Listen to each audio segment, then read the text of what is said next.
বিসমিল্লাহির রহমানির রহিম। সুপ্রিয় অষ্টম শ্রেণীর শিক্ষার্থীরা, আজকে আমরা আলোচনা করব তোমাদের গণিতের দ্বিতীয় অধ্যায় মুনাফা অধ্যায়ের অনুশীলনী 2.2 এর নমুনা যে প্রশ্নগুলো আছে আমরা সেই প্রশ্নগুলো সমাধান করব। এখানে প্রশ্ন একে বলা হচ্ছে যে 1050 টাকার 8% নিচের কোনটি। এখানে আমাদেরকে ক খ গ ঘ 4টি অপশন দেওয়া আছে। তো দেখেন যে কোনো নির্দিষ্ট টাকার শতকরা বের করা খুবই সহজ। এখানে 1050 টাকার 8% এর অর্থ হলো 1050কে 8 ভাগ 100 দিয়ে গুণ করা। চলো আমরা ধাপে ধাপে হিসাবটা করি। তো 1050 টাকার 8%, তো এখান থেকে আমরা আশা করি তোমরা অবশ্যই এগুলো জানো। একে যদি আমরা 8 ভাগ 100 দ্বারা গুণ করি তাহলে লব 8-এর সাথে 1050 গুণ হবে, তাহলে এখান থেকে 100 দ্বারা যদি ভাগ করি তাহলে আমরা পাবো হচ্ছে 84 টাকা। ঠিক আছে, তাহলে প্রথমে আমরা কি করেছি, প্রথমে 1050 এবং 100 এর একটি করে শূন্য বাদ দিলে থাকে 105 গুণন 8, আর নিচে থাকে হচ্ছে 10। ঠিক আছে, তো আমরা যদি 105কে 8 দিয়ে গুণ করি তাহলে হয় 840, 840কে 10 দিয়ে ভাগ করলে হয় 84। তাহলে আমাদের উত্তর হবে গ নাম্বার 84 টাকা। এরপরে যে 2 নম্বর প্রশ্নটি আছে যে টাকায় 5টি দরে ক্রয় করে 4টি দরে বিক্রয় করলে শতকরা কত লাভ বা ক্ষতি হবে। তাহলে এখানে আমাদের ক খ গ ঘ 4টি অপশন দেওয়া আছে। তো লক্ষ্য করো, তুমি 1 টাকায় 5টি জিনিস কিনেছো আর 1 টাকায় 4টি বিক্রি করেছো, তার মানে প্রতি 4টি বিক্রির সময় তোমার একটি জিনিস লাভ থাকছে। ঠিক আছে, তাহলে আমরা যদি একটু লক্ষ্য করি যে 5টি কলার ধরো ক্রয় মূল্য 1 টাকা, অতএব একটি কলার ক্রয় মূল্য 1 ভাগ 5 টাকা। আবার 4টি কলার বিক্রয় মূল্য 1 টাকা, অতএব একটি কলার বিক্রয় মূল্য 1 ভাগ 4 টাকা। যেহেতু বিক্রয় মূল্য ক্রয় মূল্য চেয়ে বেশি, যেহেতু বিক্রয় মূল্য ক্রয় মূল্যর চেয়ে বেশি, তাই এখানে লাভ হবে। ঠিক আছে,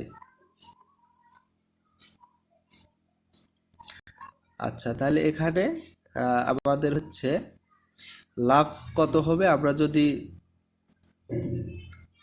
1 ভাগ 4 থেকে 1 ভাগ 5 বিয়োগ করি তাহলে আমরা পাবো হচ্ছে 1 ভাগ 20 টাকা। ঠিক আছে, তাহলে শতকরা লাভ কত হবে, শতকরা লাভ সমান হচ্ছে ক্রয় মূল্য লাভ ভাগ ক্রয় মূল্য গুণন 100।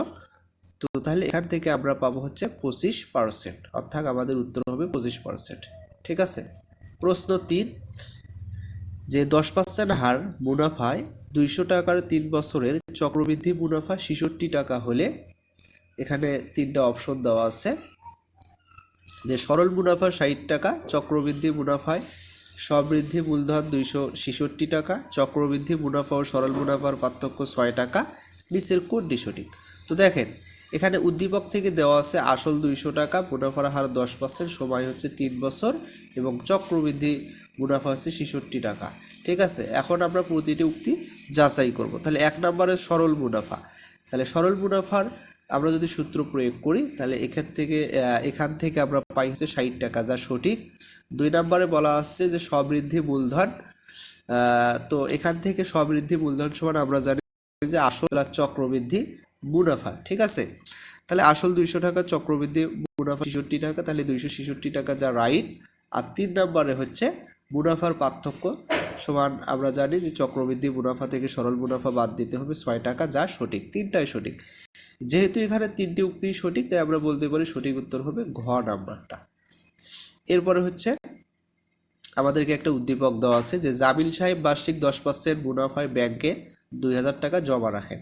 এখন প্রশ্ন 4-এ বলা হচ্ছে যে সরল মুনাফায় 2 বছর আনতে দ্বিতীয় বছর আনতে মুনাফা মাইনাস আসল কত হবে। ঠিক আছে, মুনাফা আসল কত হবে। তো দেখেন এখানে আমাদেরকে অপশন দেওয়া আছে।